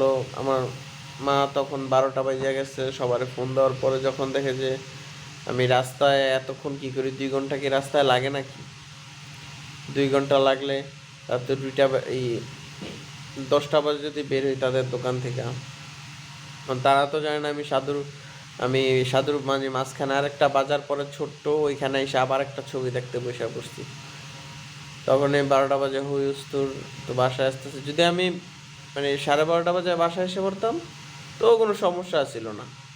তখন মা কাকার ঘরে গেল, কাকারে জানাইলো, কাকায় তখন বাজারে আবার ফোন লাগাইলো, আর পরিচিত সবাইরে আবার সাধুর বাজারে ফোন দিল। পরে ওর দোকানদার বলল আবার যে হ্যাঁ, আপনার ছেলে বাতিজা এত আমার দোকানে ছবি দেখতাছিল। আমি কোন সময় বাজারে বসে ছবি টবি তেমন একটা দেখি না, কিন্তু এই ফার্স্ট টাইম এত রাত্রে পর্যন্ত ছবি দেখতেছে। আমি এমনি ছবি দেখলে বিকালে দেখি, দুপুরে দেখি। তো আব্বাই দোকানদারের নাম্বার রাখে, ফোন দেয় যে আমার ছেলেকে স্কুলে গেছে না, স্কুল ফাঁকি দিয়ে ছবি দেখতেছে, কারণ ওনাদের দোকানে খুব সুন্দর সুন্দর ছবি চলতো। তো কাকায় তেমনি ফোন দিচ্ছে, বলে হ্যাঁ ও তো ছবি দেখতেছিল এতক্ষণ, একটু আগে দোকান বন্ধ করছি তো বাসায় চলে গেছে, রাস্তা দিয়ে সাইকেল লয়ে গেছে, এখনো ভাই যায় নাই, যাইবো গা, একটু পরে যাবেন, যাইবো গা। তো তারা কাকা আশায় ছিল যে আসবো। 1টা বাইজা গেল, 1:30টা বাইজা গেল, তখন সবাই হাইপার হয়ে গেছে। 1:30টা বাজে, কেন আসে না? তাহলে কি ঈদগাহ ময়দানে, আমাদের এখানে ঈদগাহ ময়দানের মেন রাস্তায়, ঈদগাহ ময়দানের পাকা রাস্তায় ঈদগাহ ময়দানের সাথে একটা কবর আছে, যে কবরটা প্রায় ভাঙা যায়। ভাঙা যাওয়ার পরে ওই কবরটা থেকে অনেক আওয়াজ আসে, অনেক কেটাইকা নেওয়া যায়। আবার ওই কবরের ভিতর থেকে সাপ বের হয়, এমনকি আবার সাপ ঢুকে। তো মূলত ওই কবরটাকে সবাই একবার দুইবার অভিশপ্ত কবর বলার পরে তাদের মুখ চাপা দেওয়ার জন্য অনেক বড় একটা সালিশি বসে, দাঙ্গা হাঙ্গামা হয়। সেটাও নিরিবিলি ঘরের মধ্যে, বড়রা যাতে জানে ছোটরা যাতে না জানে এই বিষয়টা। সবাই খুব আতঙ্কিত হয়ে বলে সেইখানে কি কোনো সমস্যা হয়েছে। তারপরে রাস্তায় আসার পথে আরো একটা কবর পড়ে, একটা খালি বাড়ি, যে বাড়িতে 3টা মেয়ে মারা গেছে। একটা মেয়ে ফাঁসি দিয়া, আর একটা মেয়ে পানিতে পড়ে, আর একটা মেয়ে গর্ভাবস্থায় পেটে থাকতে 9 মাসের 8 মাসের বড় হইয়া, মানে হইব তার কয়েকদিন আগে এই মেয়েটা মারা গেছে, পেটের ভিতরে লড়াচড়া বন্ধ করে দিছে। তো ওইখানে আমার সাথে ঘটনাটা ঘটে, আর তারা এই সন্দেহটা কইরে এই কাকারে হাও কান্নাকাটি কইরা আমার আব্বা আমার মা বলে। আর কাকার এত সাহস ছিল যে সে কাউরে নিয়ে আসবো সেটা ভয় পাইতো, কারণ কাউরে নিয়ে আসলে সে তখন দুর্বল হয়ে পড়বে। আর সে যদি একা থাকে তাহলে ভূত কেন, জিনের সাথে সে লড়াই কইরা তারপরে ওইখান থেকে জয়ী হয়ে যাইব, কারণ কাকা একা অনেক শক্তিশালী ছিল।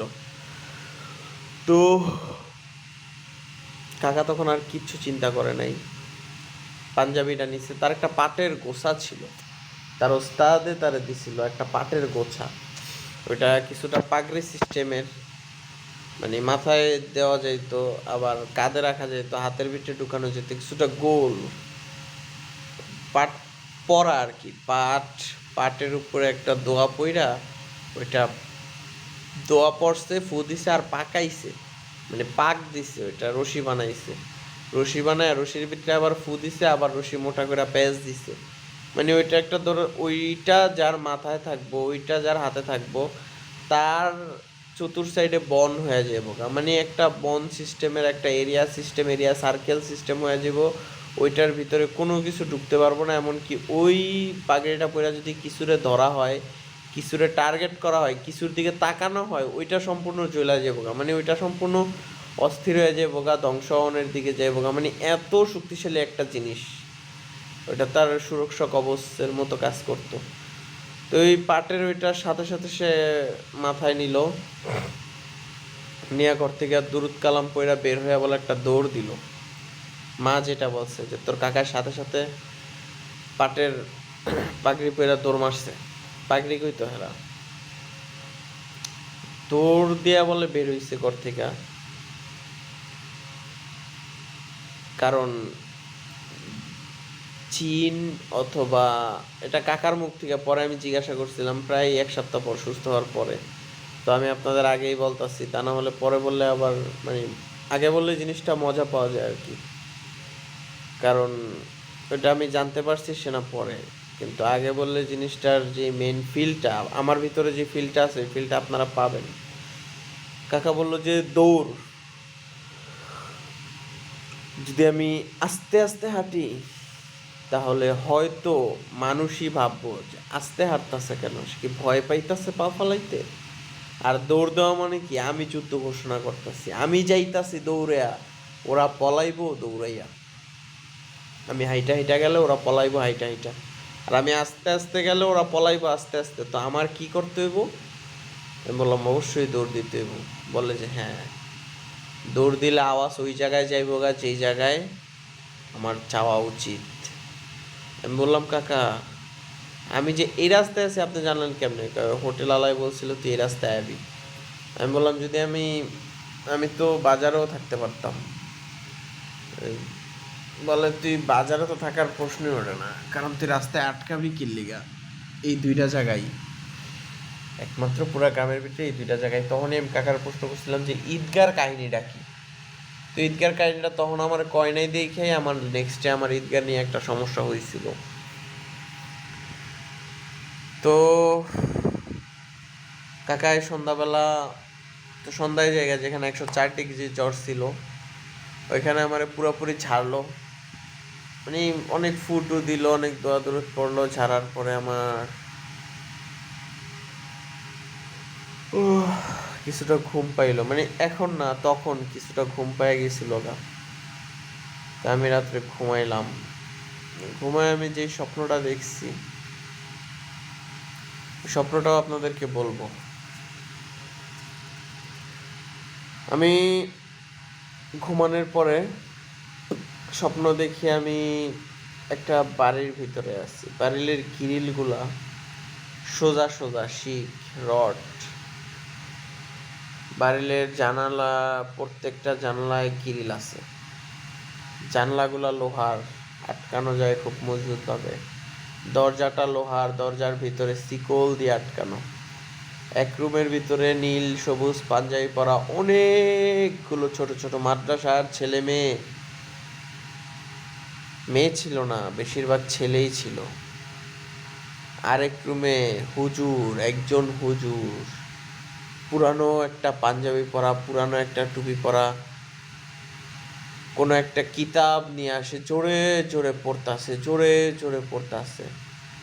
আর মাঝখানে আমি দরজা, শিকলটা ঝুলতাছে, তালা ঝুলতাছে, আমি কিছু বুঝতাছি না। হঠাৎ করে আমার জানলার গ্রিলের দিকে বাহিরে চোখ পড়লো, দেখি একটা মাথা, মানে মানুষের মাথার খুলি, কঙ্কাল নেই, শুধু খুলিটা উড়তাছে।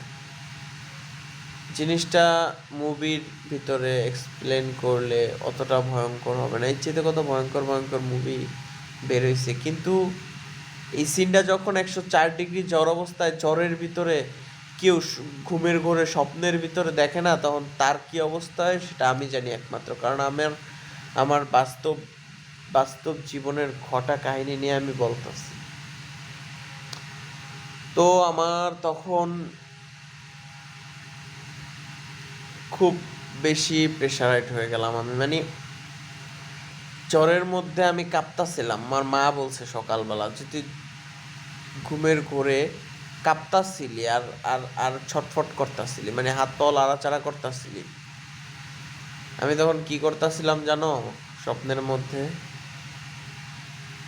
ওই যে তালা শিকল ঝুলতাছে দরজাটার ভিতরে, ওই দরজাটা ওই শিকলটা দিয়ে ভালো করে টাইট করে বানতাছিলাম। তখন ওই কঙ্কালটা দেখলাম সজোরে আইসা দরজার ভিতরে বাড়ি দিল, আর আমি ছিটকা উইরা আইসা পিছনের দেয়ালে বাড়ি খাইছি। সাথে সাথে আমি উঠা দাঁড়াইলাম, দাঁড়ায় হুজুরের কাছে গিয়া কথা বললাম, কথা বলার হুজুরে উত্তর দেয় না, হুজুরের দোয়া দুরুদ পড়তাছে। পাশের রুমে গেলাম, রুমে গিয়ে দেখলাম ছেলেদের যে মাদ্রাসার ছোট ছোট বাচ্চা, ওদের ওদের রুমের পাশে আরেকটা রুম, ওই রুমে গেলাম, ওই রুম পুরা খালি। ওই রুমের পাশে আরেকটা রুম, প্রত্যেকটা দরজা এক সিরিয়ালে। আরেকটা রুম, ওই রুমে গেলাম, ওই রুম খালি। আরেকটা রুম, আরেকটা রুম, এরকম রুম প্রায় 7-8টা রুম গেলাম। দেখলাম যে এইবার বামে মোচড় নিতেছে, মানে বামে গেলাম, দেখলাম আরও কতগুলো মাদ্রাসার বাচ্চা। আবার ওই সাইডে গেলাম, ওই সাইডে আরেকটা হুজুরে মানে পড়তাছে, দূর একটা কিতাব, একটা বই পড়তাছে জোরে জোরে। যাইতে যাইতে দেখলাম ঘুরতাছি, আমি বামে যেতেছি, ঘুরতাছি। তখন আমি একটা জানলার শিক দিয়ে তাকাইলাম, তাকায় দেখলাম যে আমি একটু আগে যেই জানলার শিক দিয়ে তাকাইছিলাম এতগুলা রুম পার হওয়ার আগে, ওই রুমটা ঠিক আমার নাক বরাবর সোজা মাঠ, বড় একটা মাঠ, মাঝখানে আর একটা পুকুর, মাঠের কিনারে, মাঠের মাঝখানে একটা ছোট একটা পুকুর, মাঠটার পরে আর তারপরে রুম, ওই রুমটা বরাবর ওই শিকটা আমার সামনে, আর ওই বাচ্চাগুলো আমার দিকে তাকায় রয়েছে। তখন এরকম একটা অনুভব হইল যে এই মাঠটার এই চাইরো সাইডে রুম, আর এই দুইটা হুজুরের মতো আরেকটা হুজুর আমার সামনে, আমার চোখের সামনে পড়লো যে ও কিতাব পড়তাছে। 3টা হুজুর কিতাব পড়তাছে, আর চাইরো সাইডে মাদ্রাসার বাচ্চারা ছড়ায় ছিটে আছে। মাঝখানে একটা মাথার খুলি শুধু চাইরো সাইডে ঘুরতাছে, আর বিভিন্ন দরজায় যায় বাড়ি খাইতাছে। দরজায় এখানে 4টা। আরো সামনে যাওয়ার পরে আমি আরেকটা আসন দেখলাম ওই রুমের মতো, ওই রুমগুলার মতো, যেই রুমগুলো হুজুরের রুম ছিল, যে রুমে অনেকগুলা কিতাব ছিল, এমনকি একটা বসার আসন ছিল নিচে, নিচা আসন, বড় চেয়ার না কোনো, নিচা আসন, যেখানে আসন কইরা বসতে হবে অথবা জোর পাও করে বসতে হবে। এমনকি একটা কিতাব সেই ছোট্ট একটা টেবিলের মতো ওইখানে রাখা ছিল এবং কি কিতাবটা খোলা ছিল। আর যখনই আমি ওইখানে কিতাবটার দিকে তাকাইলাম, তখনই ওই গেটটার ভিতরে ওই মাথা খুলিটা এসে অনেক জোরে জোরে বাড়ি মারতে লাগলো। অবশ্য ওই গেটটাও লাগানো ছিল, কিন্তু আমি লক্ষ্য করলাম যে ওই গেটটার যে শিকলটা সেইটা টাইট ছিল না, ঢিলা ছিল। অন্যান্য শিকলগুলো টাইট ছিল। তখন আমি আন্দাজ করতে পারলাম যে আমার পাশের রুমে বাচ্চারা কথা বলতেছে। তাকানোর পরে দেখলাম হ্যাঁ, আমার পাশের রুমে অনেকগুলা বাচ্চা। তো আমি গণলাম প্রায় ওইখানে প্রতি সারিতে 16টার মতো রুম, আর পুরা বৃত্ত গোল আন্দাজে প্রায় 56টার উপরে, প্রায় 60টার কাছাকাছি রুম, অথবা 60টার বেশিও হইতে পারে। তো মানে গোল আকৃতির ছিল রুমগুলা, একেবারে গোল ছিল না, একটু কোনা কোনা ছিল। ঠিক আছে, কোনা 6টা ছিল। যদি 4টা কোনা থাকতো তাহলে বলতাম 4টা দেয়ালের মতো রুম, কিন্তু 4টা না, কিছুটা গোলের মধ্যে ছিল। রেঞ্জের ভিতরে যেরকম একটা গোল থাকে না, গোলের ভিতরে একটু একটু কোনা কোনা খাস কাটা গোল, কিছুটা এরকম ছিল। তো আমি তখন দেখলাম 3জন ব্যক্তি একই স্টাইলে বসে আছে, একই স্টাইলে কিতাব পড়তাছে, একই কিতাব পড়তাছে। তারাও ময়লা জামা, একটা ময়লা পাঞ্জাবি, একটা ময়লা প্যান্ট পরা। আমিও একটা ময়লা পাঞ্জাবি, একটা ময়লা প্যান্টই পরা। যেই ছাত্ররা, মাদ্রাসার যে বাচ্চারা, তারা তাদের আশেপাশেও আছে, আমার আশেপাশেও আছে। প্রতি কক্ষের পাশে যেই মাদ্রাসার বাচ্চারা থাকে, ওই কক্ষের পাশে একজন বসে কিতাব পড়তেছে, কিন্তু এই কক্ষটার পাশে কিতাবও আছে, কিতাব পড়ার জায়গা আছে, কিন্তু কিতাব পড়ার লোকটা নাই। এমন অন্য কোনো হুজুরও নাই, একমাত্র আমি বাদে। তখন আমি ভেতর থেকে ফিল করতে পারলাম হয়তো বা এই জায়গাটাতেই আমার আসার জন্য, এই জায়গাটাতে হয়তো বা আমার পড়তে হইব কিতাবটা। কারণ এই বাচ্চারা অনেক ছোট আমার থেকে, আর আমার বয়স তখন এটা হচ্ছে গিয়ে 2014 সাল, 14 মেবি 13 সাল, এটা 14 না 13 সাল। এইটে পড়ি।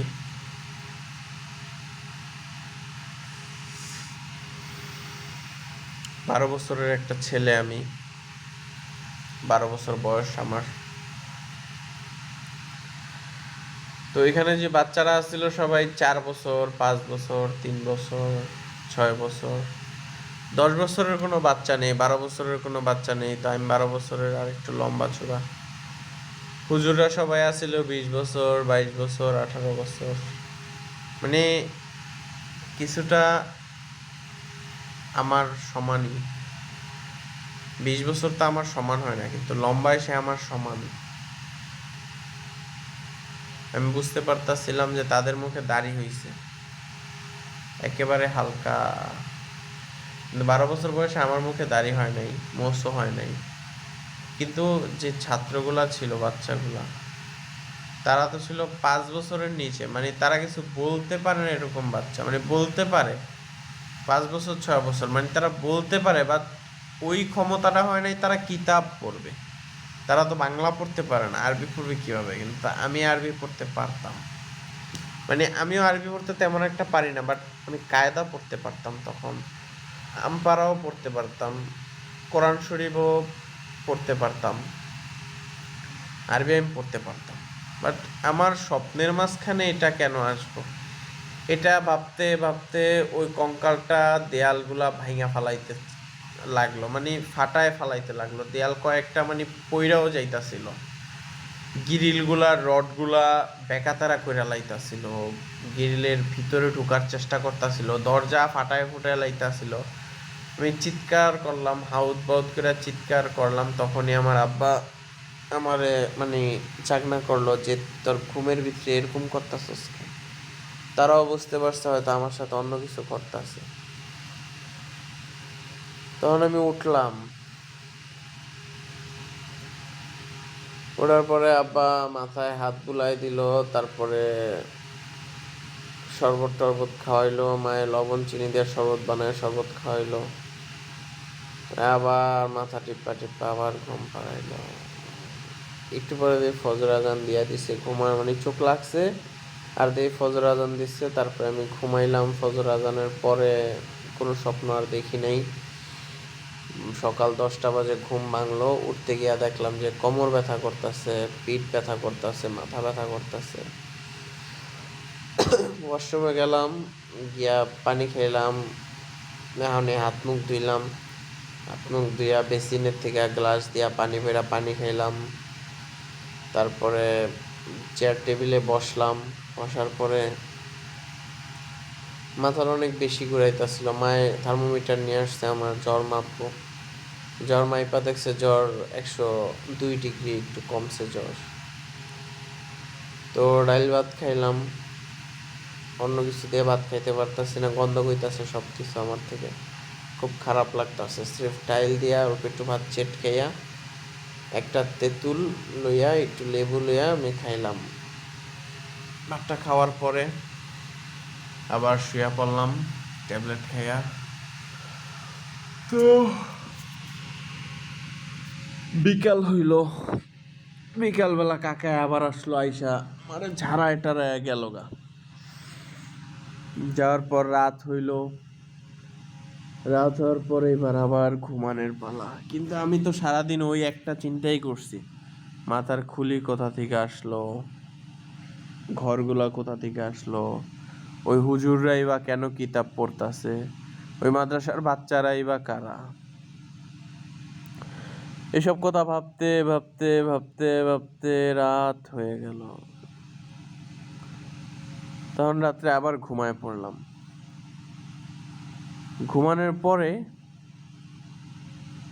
আমি ফিল করতে পারলাম কে যেন আমার ডাকতেছে। তো আমি, মানুষ কি করে যখন সে আলাপ পায় যে কেউ তার ডাকতেছে, তাকায় একটু দেখে কে।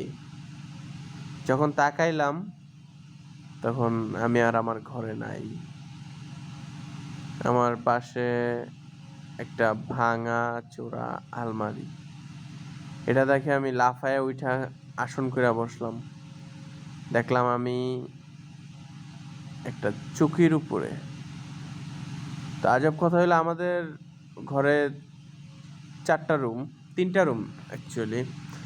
মাঝখানে শালঘর, সামনে বারান্দা, পেছনে একটা বারান্দা। আর 4 নম্বর রুম যেটা, ওইটা ভাঙা, ওইটা কমপ্লিট না, আনকমপ্লিট। তো মাঝখানে শালঘরে একটা খাট, পিছনের ঘরে একটা খাট, সামনে বারান্দা। বারান্দা বলতে ওইটাও বড় মানে রুমই, কিন্তু বারান্দা সামনে দেখে ওইটাকে বারান্দা বলা হয়। ওইখানে 2টা খাট। কোনো ভাঙাচোরা চৌকি নাই আমাদের ঘরে, আর তোষক ছাড়া কোনো চৌকি নাই। আমি যে চৌকিটায় বসেছিলাম এটা তোষক ছাড়া, কাঠের পাটাতন করা চৌকি। চৌকির ভিতরে কোনো ফাঁক নাই, ডাইরেক্ট কাঠ দিয়ে পাটাতন করা চৌকি। আসন করে বসে রয়েছে চৌকিটার উপরে। ঘরটা পুরো অন্ধকার, জিনিসগুলা ভাঙাচোরা। এমন মনে হইতাছে যেন ঘরে আগুন ধরছে, কিছুটা পোড়া পোড়া গন্ধ বের হইতাছে।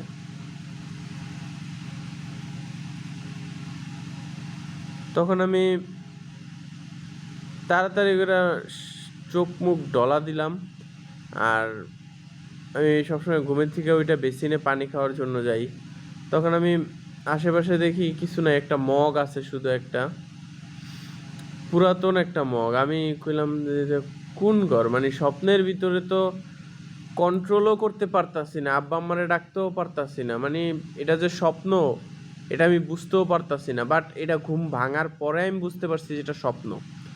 বাট স্বপ্নের ভিতরে এরকম একটা ফিলিং হইতাছিল যেটা অরিজিনাল, মানে আমি বুঝতাছিলাম না এটা স্বপ্ন, কিন্তু হ্যাঁ এইটা বুঝতাছিলাম যে আমি এটা কোথায় আসলাম। আমি বুঝতাছিলাম যে অরিজিনাল আমি ওই জায়গায় গেছি গা।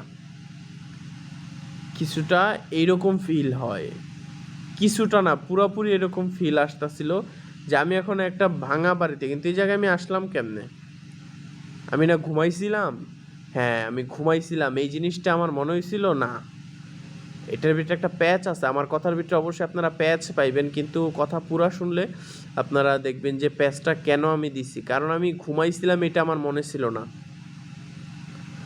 আমি স্বপ্ন দেখতাছিলাম এটা আমার মনে ছিল না, আমার মাথায় আসছিল আমি এই ঘরে, কিন্তু এই ঘরটা কার এতটুক মাথায় ছিল, এই ঘরে কেন এতটুকু আমার মাথায় ছিল, আর এই ঘরে আমি কি করতাছি এতটুকু মাথায় ছিল। মাথায় আর কিছু ছিল না, মাথায় আর কিছু আমার ছিল না, আমি আর কিছু চিন্তাও করতে পারতাছিলাম না, মাথায় আনতেও পারতাছিলাম না, বুঝতাছিও না কি করতে হবে। কিন্তু গলা শুকায় গেছে গা। পানির মগটা নিয়ে আমি যখন মেন গেটটা খুললাম, খুইলা দেখলাম আমার সাইকেলটা রাস্তার সামনে স্ট্যান্ড করানো, আর আমি সাইকেলের সামনে দাঁড়ানো।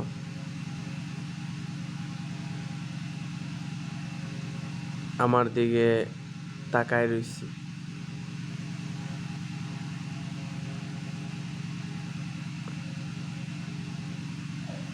মানে বুঝতে পারতাছেন?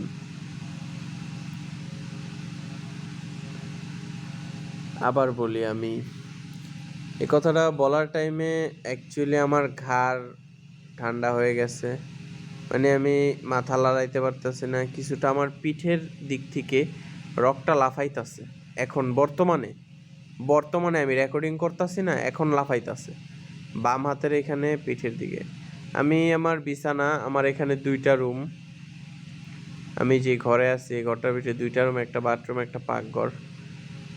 মেন গেট থেকে ঢুইকা প্রথম রুমটায় আমি শুয়া, বিছনার উপরে উল্টা হইয়া শুয়া, বালিশটা আমার বুকের সাথে দিয়া, গলা বরাবর দিয়া আমি ভিডিওটা করতাছি, রেকর্ডিংটা করতাছি।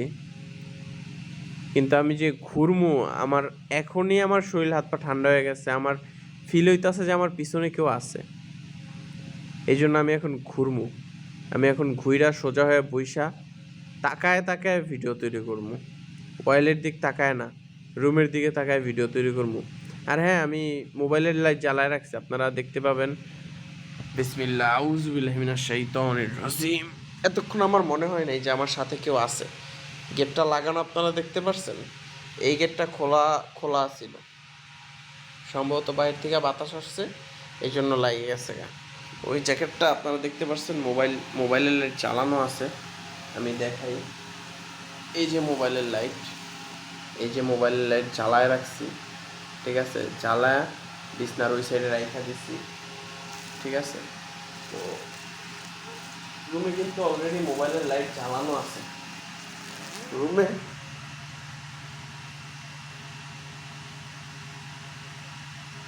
দরজাটা কি লড়তাছে? লড়ুক, দরজার ওই পাশে যদি কেউ থাকে থাকুক, বাট আজকে আমি আমার এই কথা বলবো, সবাইরে আমি অবশ্যই বলবো। তা আমি সামনে আমার দেখতাছি, আমার হাতে মগ, চোখগুলো বড় বড় হয়ে গেছে, সাইকেল, আমি, রাস্তা, আর এটা কোন বাড়ি?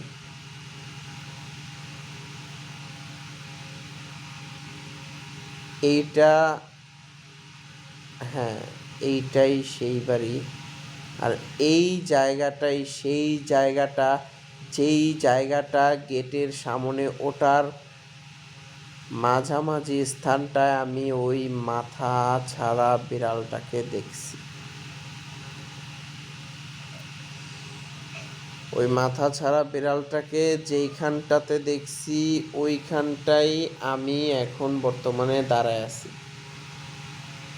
আর সামনে আমার বডি, মানে সামনে আমি দাঁড়ায় আছি সাইকেলের সাথে। ওইটা আমি না, এইটা আমি। তখন আমার শরীর, ওই স্বপ্নের ভিতরেই আমার শরীর ঠান্ডা হয়ে গেছে, মানে আমি ফ্রিজ হয়ে গেছি। কিছুটা আমি অনুভব করতেছিলাম যে কেউ যেন আমাকে চাইপা ধরে রাখছে, কিন্তু ভিতর থেকে, মানে আমার কলিজা, আমার ভিতরের সব কিছু, মানে মোট কথা আমি নড়াচড়া করতে পারতাছি না, গলা শুকায় গেছে, পানি খেতে পারতাছি না, চিৎকার করতে পারতাছি না, কথা বলতে পারতাছি না। এরকম একটা, যে আমি শুধু তাকায়া রইছি। আমি সামনে আমার নিজেরে দেখতে পাইতাছি সাইকেলের সাথে দাঁড়ায় রইছে, আর আমি ঘরের মাঝখানে। কিন্তু ওই ঘরটা, সেই ঘরটা, যেই ঘরটার সামনে আমি সাইকেল দিয়ে বিড়ালটারে মাইরা ফেলছিলাম, আর বিড়ালটারে পরে আমি পিছনে খুঁজা পাই নাই, কিন্তু ওই ঘরের ওটার সামনে মাঝামাঝি বিড়ালটা দাঁড়ায় আসিল, কিন্তু বিড়ালটার মাথা আসিল না। বিড়ালটার লেজ আমি দেখতে পাইতাছিলাম, কিন্তু এখন আমি নিচে তাকাইলাম, বিড়াল নাই। মানে আমি নিচে একটু তাকাই, মানে আমার ব্রেনটে যে কি করতেছে আমি নিজেও জানি না। মনে হইতাছে পিছন থেকে, ঘরের ভিতর থেকে কেউ ডাকতেছে, মিয়াও মিয়াও মিয়াও মিয়াও মিয়াও মিয়াও মিয়াও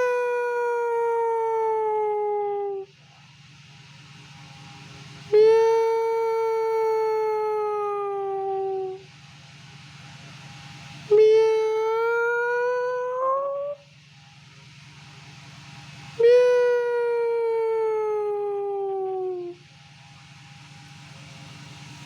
তখন আমি জোর কইরা চিৎকার দেওয়ার চেষ্টা করতেছি, বাঁচা মা। মানে আমি চিৎকার করতে পারতাছি না, আমি চিৎকার দিতে চেষ্টা করতেছি, পারতাছি না। তখন আমার মুখের ভিতরে পানি চলে আসলো, মুখের ভিতরে অনেক পানি। মানে আমি ওই জায়গায় দাঁড়ায় দেখতাছি আমার মুখে কে জানি পানি মারতাছে, আমার চিপ দিতাছে, হাত ধরতাছে, মাথা ধরতাছে। হঠাৎ করে জাগনা হয়ে গেছি ঘুমের ঘোর থেকে। জাগনা তখন কে আব্বা আমার কেডা জানি ধরছে, কয় আমি ধরছি তোরে। এমনকি আমার মাথায় কেডা জানি ধাক্কা দিছে, কয় আমি ধাক্কা দিছি। এমনকি পানি দিছে কেডায়, মায়েকে আমি দিছি। আমার যে বাস্তবে পানি দিতাছিল ওইটা আমি স্বপ্নে ফিল করতে পারতাছিলাম, যে আমার পানি দিতাছে আমার মুখে কে জানি। মানে বুঝতে পারছেন, মানুষ বাস্তব থেকে স্বপ্নে যায়, আর আমি স্বপ্নে থাইকা বাস্তবের আইসা পড়ছি, স্বপ্নে বাস্তব দেখছি, উল্টা হয়ে গেছে কিছুটা। তখন মায়ের জ্বর মাপলো, আমার জ্বর 105 ডিগ্রি আবার উঠে গেছে। আবার কাকারে ডাকা হলো, তখন রাত্র 2টা বাজে। একটা আশ্চর্য ঘটনা শুনবেন। এখন রাত্র 12টা 28 বাজে। এখন রাত্র 12টা 28 বাজে। অবশ্য তখন 2টা বাজে, কাকা এসে আমার ছাইরা ফুটু দিয়া ঘুম পাড়ায় রাইখা গেছে। এখন আমার ঘুমাইতেছে না, ঘুমাইতে চাইতেছি জোর কইরা। কারণ আমাকে যখন ফুটু দিয়া রাইখা গেল কাকায়, তখন আমি ঘুমাই গেছি। তারপরে আর তেমন একটা স্বপ্ন দেখি নাই। পরের দিন সকালবেলা আমার বিশাল বড় একটা ডাক্তারের কাছে নিয়ে গেল আমার আব্বাই। অনেকগুলো ওষুধ আনলো, বড় হুজুরের থেকে একটা তাবিজ আনলো, জ্বরের একটা তাবিজ আনলো, ওষুধ খাওয়াইলো, তাবিজ লাগাইলো। বিভিন্ন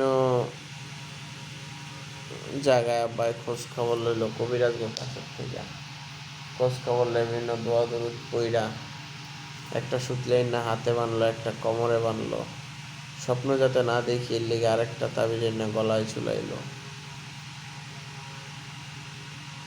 আল্লাহ মাফ করো। তারপরে আমি প্রায় 3-4 দিন ঘুমায় ঘুমায় পার করছি। 105, 106, 104। যখন 106 জ্বর আইছিল তখন আমি কিছুটা অজ্ঞান অবস্থায় গেছিলাম। মায় খালি পানি পারে না, আমার পানির ভিতরে চুবায় রাখে। মা পুইরা যেতেছি গা, মায় আমার দইরা আমায় চিৎকার দেয়, মায়কে আমি তো তোর ধরতে পারতাছি না। 106 ডিগ্রি হয় নাই, 105 ডিগ্রি ছিল। 105 ডিগ্রি মায় আমার ধরতে পারতেছে না। তো 104, 105, 104, 105 এরকম সম্ভবত মিটারে একবার 106 ডিগ্রি আসছিল।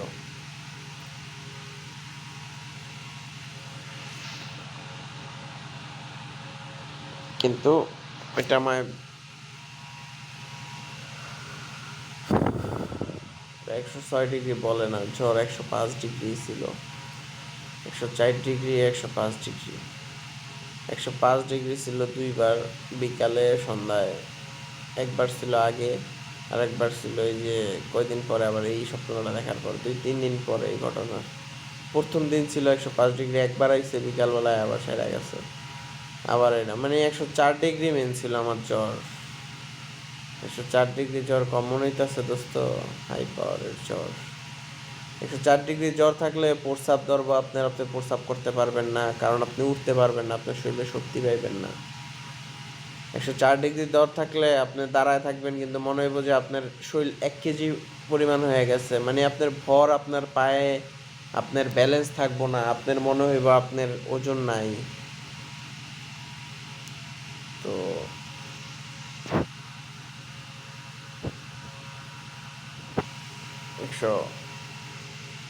104 ডিগ্রি জ্বর মানে ভয়াবহ তৎপরতা। মোবাইলটা হাত থেকে ছুঁইটা নিচে পড়ে গেছে। যাই হোক, ভয়াবহ একটা সময়। তখন আমি ডিসিশন নিলাম যে হ্যাঁ, বেশি বেশি পানি খেতে হইব, ওষুধ খেতে হইব, দোয়া দরুদ পড়তে হইব, রিল্যাক্সে ঘুমাইতে হইব। তারপরের দিন ঘুমাইলাম, ইনশাল্লাহ কোনো স্বপ্ন দেখি নাই। তারপরের দিন এরকম করতে করতে 1 সপ্তাহ যাওয়ার পরে আস্তে আস্তে সুস্থ হয়ে গেলাম। 10 দিনের দিন আমি বাইরে বেরোইলাম, বেরোয় হাঁটলাম, ঘুরলাম গালাম। 12 দিনের দিন ক্রিকেট খেললাম। 15 দিনের দিন স্কুলে গেলাম। 20 দিন, 15 দিন, 30 দিন। আমি আর এখন ওই রাস্তা দিয়ে স্কুলে যাই না, অন্য রাস্তা দিয়ে ঘুরে স্কুলে যাই। কিন্তু হ্যাঁ, 1 মাস পরে আমি ওই সাইকেলটা নিয়ে বাহিরে বের করে তেল দিছি। তেল দিয়ে দুপুরবেলা, দুপুরবেলা বলতে 11টা 30 মিনিট, তখন 11:30টার দিক দিয়ে। ওই দিনটা ছিল শুক্রবার। 11টার দিক দিয়ে, 11:30 না। তো আমি ওই বাড়িটার কাছে চলে যাই সাইকেলটা চালায়। ওইটা ছিল একটা শর্টকাট রাস্তা, মানে ওইটা মেন রাস্তা ছিল, শর্টকাট না। স্কুলে যাওয়ার রাস্তা ওইটা, মেন রোডে ওঠার একটা রাস্তা ছিল। মেন রোডে ওঠার মোট 3টা রাস্তা ছিল আমাদের বাড়ি থেকে। একটা ছিল বাড়ি থেকে বের হয়ে বামে যায়, বাড়ির উল্টো দিকে হাইটা গেলে ওই বাড়িটা পড়তো, এবং ওইটা দিয়ে আমরা হাঁটাচলা বেশি করতাম। আরেকটা ছিল বাড়ি দিয়ে সোজা বের হয়ে বামে সোজা গেলে স্ট্যান্ড পড়তো, স্ট্যান্ড থেকে অটো, মেন রোড। আরেকটা ছিল বাড়ি থেকে বের হয়ে ডাইনে গেলে, ওইটা দিয়ে 3 কিলোমিটার মাটির রাস্তা হাঁটার পরে 2 কিলোমিটার ইটের রাস্তা, তারপরে মেন রোড, মানে ওইটা দিয়ে ঘুইরা পুরা গ্রাম ঘুইরা মেন রোড। আর বাড়ির পিছন দিয়ে হচ্ছে 1/2 কিলোমিটার গেলে 1/2 কিলোমিটার অথবা 1 কিলোমিটার মতো রাস্তা মোটর নিয়ে। তো আমি যখন ওই বাড়িটার সামনে গেলাম, বাড়িটার দিকে এক নিগরে তাকায় থাকলাম অনেকক্ষণ। বাড়িটার আশেপাশে সাইডে পুরা দেখলাম এবং কল্পনা করলাম, 100% শিওর দিয়ে বলতাছি, আমি ওই দিন এই বাড়ির গেটের ভিতরেই দাঁড়াইয়া, রাস্তার ভিতরে সাইকেল নিয়ে আমি দাঁড়ায় আছিলাম। এটা আমি দেখছি, আমি স্বপ্নের ভিতরে এই বাড়ির গেটেই দাঁড়াইছিলাম।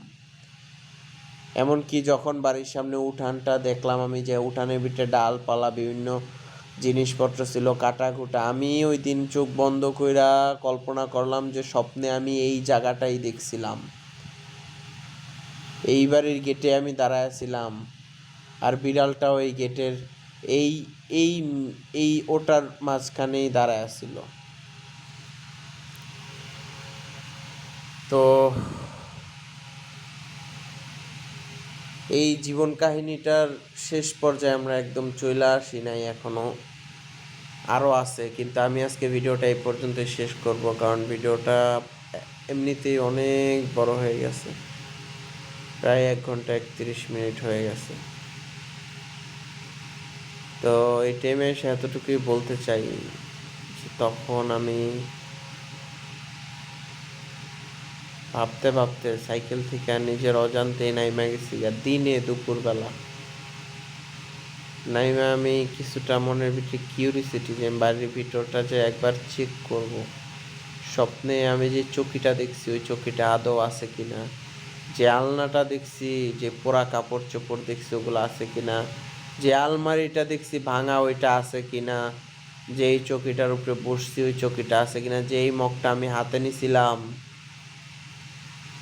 ওই মগটা কি ওই জায়গায় আছে, নাকি হাতে নিয়ে আমি বাহিরে বের হইয়া মা যখন আমার মুখে পানি দিছে মগটা আমার হাত থেকে যখন পইরা গেছিল গা, মগটা কি বাহিরে পড়া আছে। মানে আমি চেক করতে চাইতাছিলাম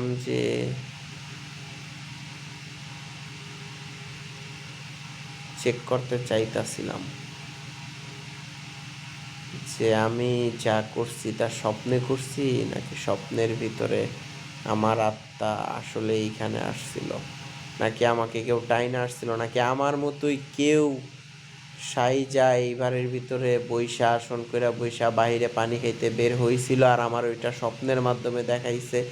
সম্পূর্ণ বিষয়টা আমাকে অনেক বেশি জ্বালাতন করাতে আমি ওই বাড়ির দিকে আগাইতাছিলাম 1 পা 2 পা কইরা দেখার জন্য ওই বাড়ির ভিতরে কি আছে।